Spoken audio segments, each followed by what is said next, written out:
First Contact Protocol. The crystalline vessel Luminara shimmered into existence at the edge of the Sol system, its quantum displacement drives settling into a low hum as it established orbit around the gas giant humans called Jupiter. The ship's adaptive hull absorbed the faint sunlight, rendering it virtually invisible to conventional detection methods. On the command deck, Assessment Director Vela Nix gazed at the holographic projection of the third planet from the star, a swirling blue-green marble wrapped in wisps of white vapor, unremarkable save for one puzzling detail: its classification in the Galactic archives. Status report, Vela commanded, her voice resonating with the harmonics of her species. The 4 sensory appendages on her head swiveled independently, taking in multiple data streams simultaneously. First Officer Tarek stepped forward, his exoskeleton clicking softly as he consulted his neural interface. Displacement drive offline. Cloaking systems at optimal efficiency. We remain undetectable to Earth's scanning technologies. And our mission parameters, Vela prompted, though she knew them by heart. Assessment review of planetary designation Sol 3, locally known as Earth, Tarek replied. Currently classified as low threat in the archives, designation 47B. Our task is to verify this classification and resolve discrepancies in previous assessment reports. Vela's primary eyes narrowed. 12 previous assessment teams over 8 centuries, and each one maintained the low threat designation despite providing no substantial evidence to support it. She gestured toward the planet. By all measurable metrics, this should be classified as no threat. Yet something convinced every team otherwise. She turned to Science Officer Maris, whose gelatinous form pulsed with bioluminescent patterns as she processed information. Your preliminary analysis. Maris's translator converted her biochemical signals into audible speech.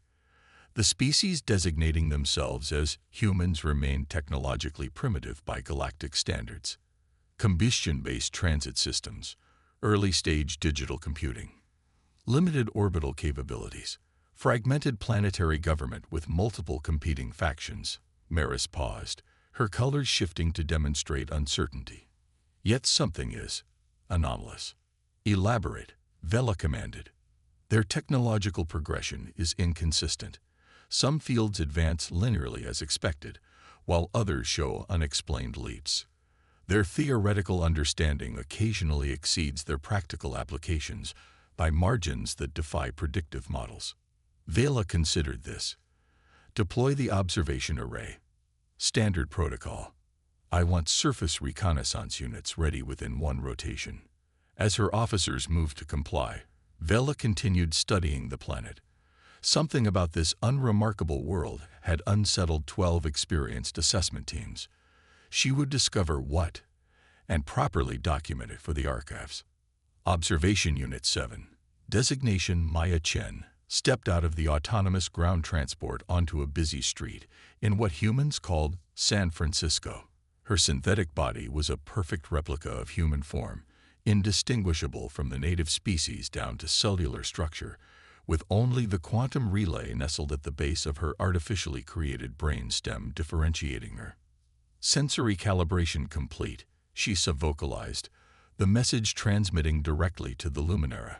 Beginning observation protocol. The city assaulted her senses.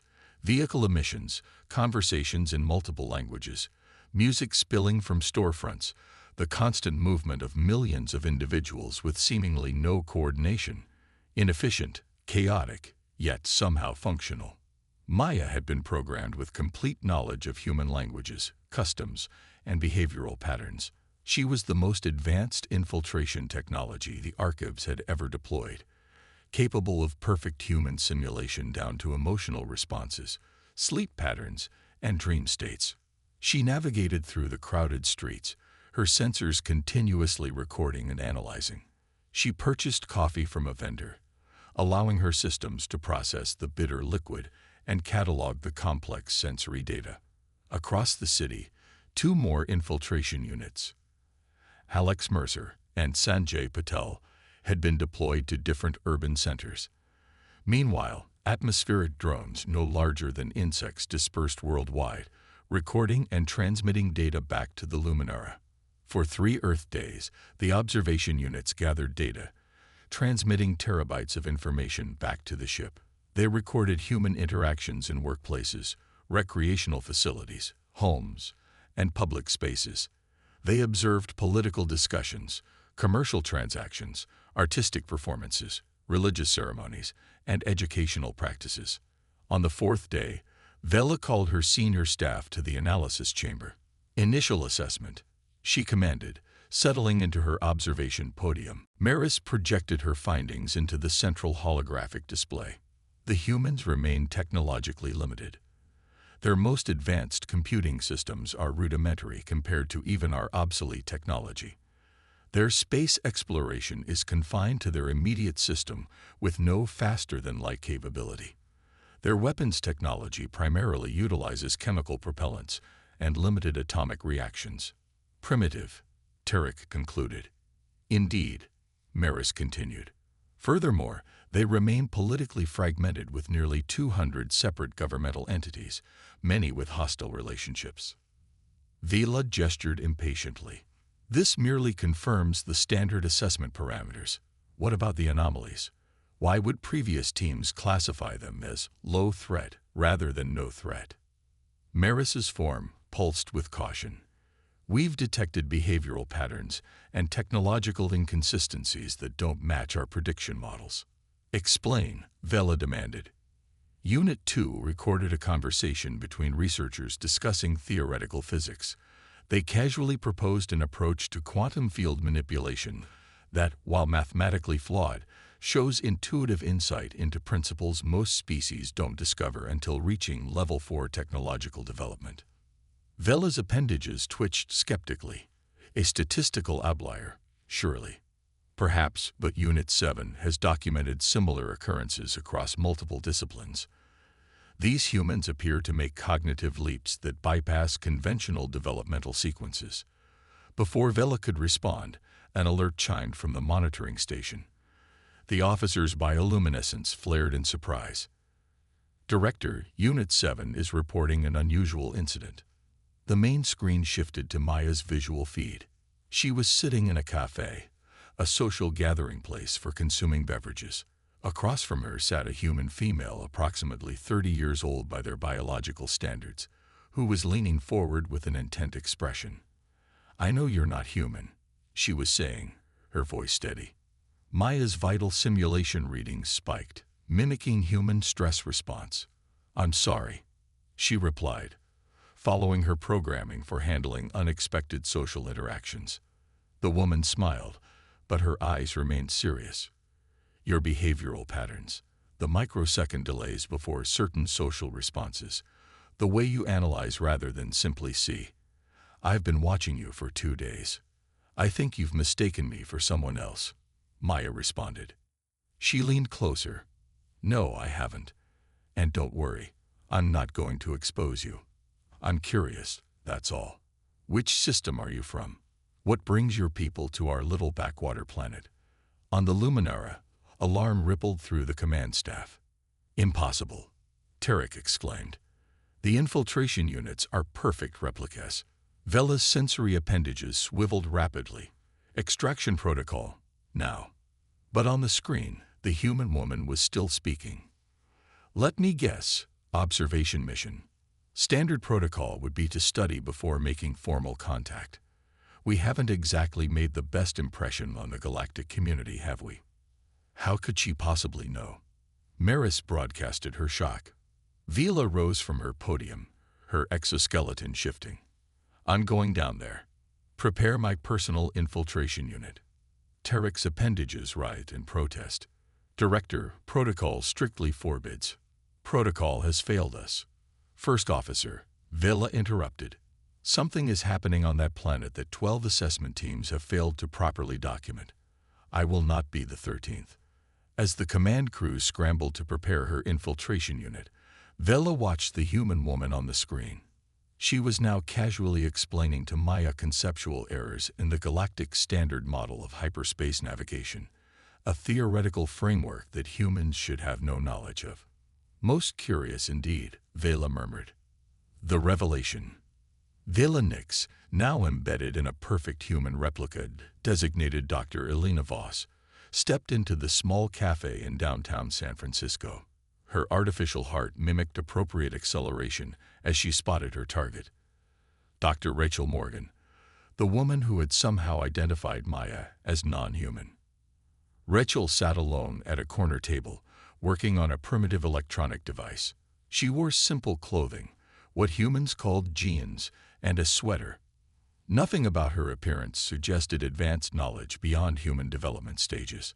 Elena approached the table. Dr. Morgan, I'm Dr. Elena Voss. Thank you for agreeing to meet me. Rachel looked up and smiled, her eyes measuring Elena with unsettling perception. Of course. Your message was intriguing. Please, sit down. Elena sat, noticing how Rachel subtly adjusted her posture to match her own, a sophisticated mirroring technique used in advanced diplomatic training throughout the galaxy. I'll be direct, Elena said. You identified one of our observation units. I'm curious how. Rachel sipped her drink.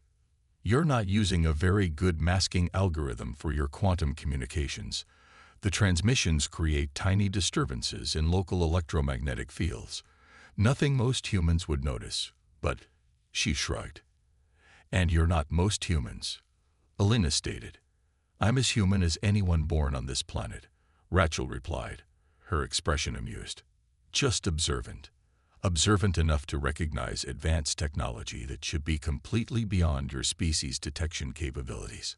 Rachel set down her cup. That's the funny thing about classification systems, isn't it? They create assumptions. You assumed we couldn't detect your communications because our technology level is classified as primitive. That assumption made you careless. Something in Elena's engineered mind registered discomfort. This wasn't following any predicted interaction patterns. What do you want? Elena asked directly. Nothing dramatic, Rachel replied. No demands, no threats. Just conversation. Your ship, I'm guessing it's the large distortion near the Lagrange point, has been in orbit for 5 Earth days. Standard observation protocol before formal documentation and possible contact proposal to your governing body. You seem remarkably well informed about our procedures, Elena noted. Pattern recognition, Rachel said simply. You're not the first visitors we've had, though you're certainly being more thorough than most. Elena's artificial neural pathways struggled to process this casual revelation. The infiltration unit transmitted her spiking stress indicators back to the Luminara. Our records indicate no formal contact has been established with Earth, Elena said carefully. Rachel laughed. Of course not. Why would we want that? Before Elena could respond, 3 more humans approached the table, a tall man with silver-streaked hair, a younger woman with copper-colored skin, and a broad-shouldered man who moved with unusual precision. Dr. Voss, meet some colleagues, Rachel said. Dr. James Williams, quantum physics, Dr. Leila Khatri, cynobiology, and Commander David Chen, security operations. The 3 nodded politely as they sat down, surrounding Elena. None seemed alarmed, threatened, or even particularly impressed by the presence of an alien infiltration unit at their table. We represent an informal network, Rachel continued. People who notice things others don't. We've been tracking your observation protocol since your ship arrived. Commander Chen leaned forward. Including your other 2 infiltration units. We've been keeping them occupied with carefully curated experiences. Elena's artificial eyes widened. You've been manipulating our data collection. Dr. Williams nodded, his expression sympathetic. Just a bit. We do this every time. It's become something of a tradition. Back on the Luminara, Vela's actual body trembled as the implications cascaded through her consciousness. The senior staff watched in stunned silence as the humans casually dismantled decades of careful protocol. Through her infiltration unit, Vela asked the question burning through her mind. How many times? How many times have you intercepted observation missions? Elena clarified. Rachel exchanged glances with her colleagues. All of them. At least all the ones we detected. 12 prior to yours, by our count. The exact number in our records, Maris broadcast to the command crew. This cannot be coincidence. Why? Elena demanded. Why intercept but not establish formal contact? Why allow yourselves to be continuously classified as primitive? The four humans shared knowing smiles that sent an unfamiliar sensation through Elena's artificial nervous system, something the emotion subroutines identified as unease. Let me show you something, Rachel said, standing. A short walk from here. Then you'll understand why Earth maintains its low-threat designation. Elena transmitted back to the ship. Director Vela requesting guidance. Vela didn't hesitate. Follow them. Learn everything. The small group walked through San Francisco's streets. Elena noticed how the three other humans naturally positioned themselves around her, not threateningly, but protectively. They moved with coordinated precision that suggested military training, yet conversed casually about everyday matters, weather patterns, local sports competitions, a new restaurant. They arrived at an unremarkable university building. Commander Chen waved an identification card at a security panel, and they entered an elevator. Instead of pressing a floor button, he placed his palm against a seemingly blank wall panel.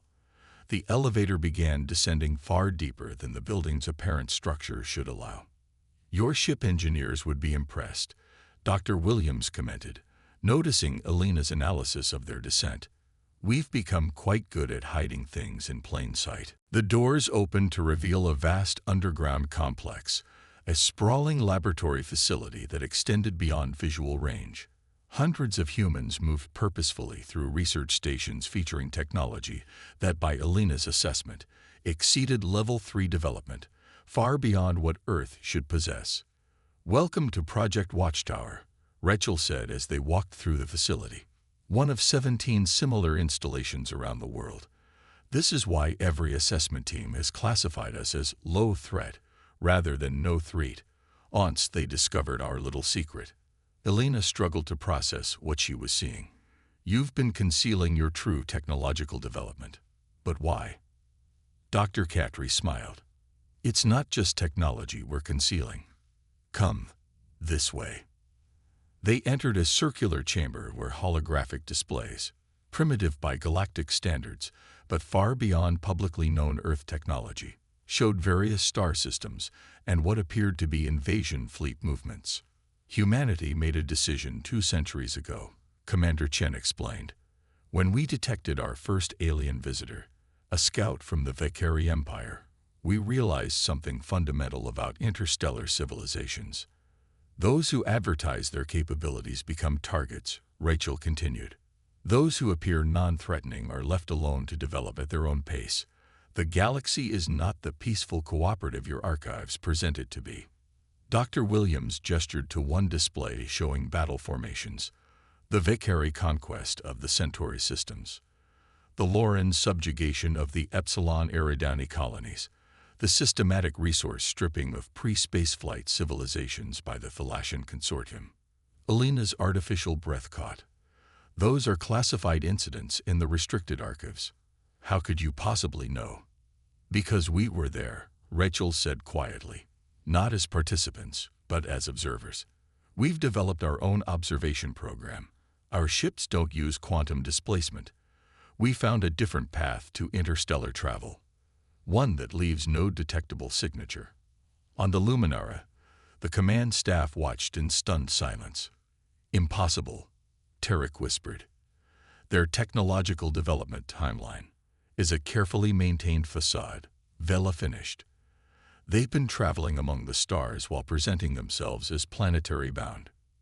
Through Elena, Vela asked, why reveal this to us now? Why risk exposing yourselves? Rachel's expression grew serious. Because the galaxy is changing. The conflicts are escalating. The Archive's policy of non-interference is breaking down as the major powers position themselves for what we believe will be a catastrophic interstellar war. We've watched 12 assessment teams come and go, Commander Chen added. Each one left with just enough information to classify us as low threat, Interesting enough to study, but not threatening enough to warrant intervention. But we've detected unusual patterns in recent archive communications, Dr. Khatri said.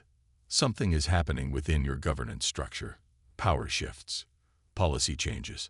We needed to understand if this might affect Earth's status. Vela felt a chill through her connection to the infiltration unit. The human was referring to the recent coup within the Archive Council, a highly classified event that had indeed shifted policies toward more aggressive cataloging of potential threats. "What is it you truly want?" Elena asked. Rachel stepped closer. "An understanding. You'll report back what all previous teams have reported, that Earth is a low-threat developing world, not worth the resources to colonize or control. In exchange, we'll continue our policy of non-interference with galactic affairs. And if we report your true capabilities," Elena challenged. Commander Chen's expression hardened. "Then we'd be forced to demonstrate why 12 previous assessment teams chose not to do so." A subtle tension filled the room. Elena realized the humans had positioned themselves with tactical precision. The facility's energy signatures suddenly seemed more ominous. "You're threatening the archives?" Elena asked incredulously. "No," Rachel said softly. "We're offering continued peaceful coexistence. Your archives exist to catalog and study. We wish to remain an interesting but ultimately unthreatening entry in your database."